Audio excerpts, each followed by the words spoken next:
Почитувани, предмет на денешната пресконференција е предлог законот за правосудниот испит. Сакаме да подсетиме дека процесот на дебелизација и рушење на сите норми и стандарди во едукацијата и проверката на знаење во Република Македонија продолжува. Имено во собраниска процедура е пуштен предлог на закон за правосудниот испит. Како предлагачи се јавуваат група пратеници на ВМРО-ДПМНЕ, кои или се прославија како вечни студенти, или пак воопшто не се правници. Оттаму и нивниот неодговорен однос кон правосудниот испит и желбата да го девалвираат истиот. Имено, во нивниот предлог на закон предвидено е правосудниот испит да се полага како квиз со заокружување на однапред понудени алтернативи. Правосудниот испит треба да биде последна проверка на правниците пред тие да се вклучат во самостојна работа од која што често пати зависи остварувањето на човековите права и на правдата во Република Македонија. Овој предлог на закон е всушност продолжение на веќе донесените последни измени на Законот за високо образование, со кој што се предвиде слабите студенти да можат да преполагаат 5 испити по завршувањето на факултетот со цел да си го подобрат просекот. Со овој закон кој што веќе е усвоен, всушност се отвори простор на оние кои што не ги исполнуваа условите да можат да се запишат на Академијата за едукација на суди и јавни обвинители или пак на докторски студии. Сега со новиот предлог им се дава можност на оние кои што беа слаби студенти, а имаат аспирации да станат судии и на полесен начин да го положат правосудниот испит. Тоа е една ситуација која што практично представува целосна деградација на правничкото образование и на правосудниот испит во Република Македонија. Затоа предупредуваме дека овој закон кој што е пуштен по скратена постапка во Собранието на Република Македонија предвидува катастрофално лоши, апсурдни и нелогични решенија кои што само го деградираат квалитетот и нивото на знаење во Република Македонија, нешто што ние со генерации и генерации ќе го плаќаме. Благодарам.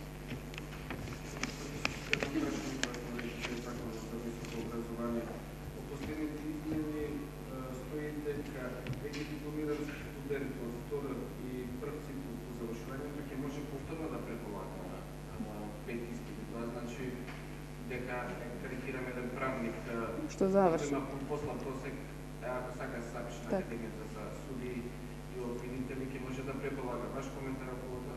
Значи, ова е нешто што не е видено никаде и практично една апсурдна ситуација. Некој што веќе добил факултетска диплома, со овој закон кој што беше усвоен, му се дава можност да отвори 5 испити, да ги преполага, да го подобри просекот. И мислам дека тоа е нешто нечуено, невидено никаде во компаративните образовни системи, нешто што практично ќе доведе на тие слаби студенти кои што не освоиле просек да можат утре да бидат идни судии, да бидат идни доктори на науки, бидејќи и Законот за Академија на судии, но и условите за докторски студии се минимум просек 8.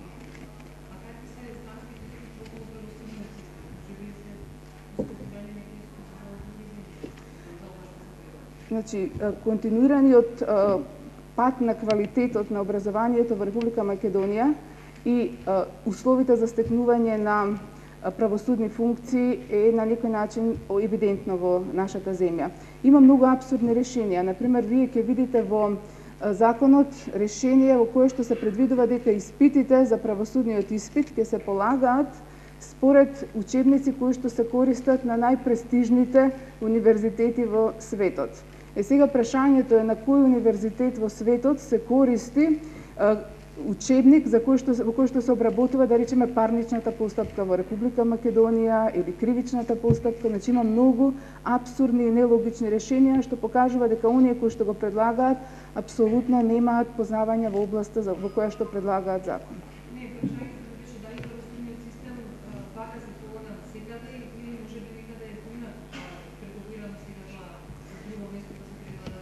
Предлагачите се повикуваат наводно на компаративни решенија, но она што всушност постои како европско искуство и она што постои во Република Македонија е нешто што е сосема различно и што треба да се почитува. Значи квалитетот во последната проверка на знаењето треба да биде почитуван, така што од тој аспект овие решенија да се девалвира целосно правосудниот испит е нешто што е невидено.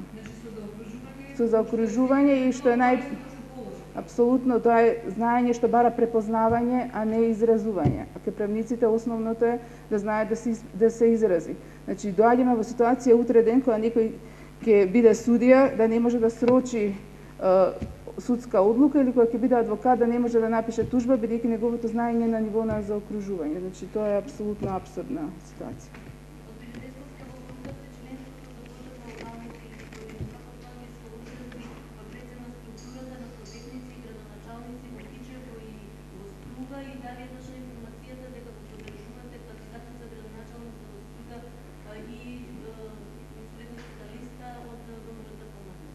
Значи, Социјалдемократскиот сојуз кажа јасен став во однос на своето учество на престојните локални избори, се друго што се пушта во кулуарите обична шпекулација, а за тоа како ќе се одрази неучеството и бојкотот во одредени општини каде што не е мнозинско население македонското, треба да мисли Груевски и ВМРО-ДПМН, која доведе Република Македонија да има опозиција во бојкот за време на локални избори.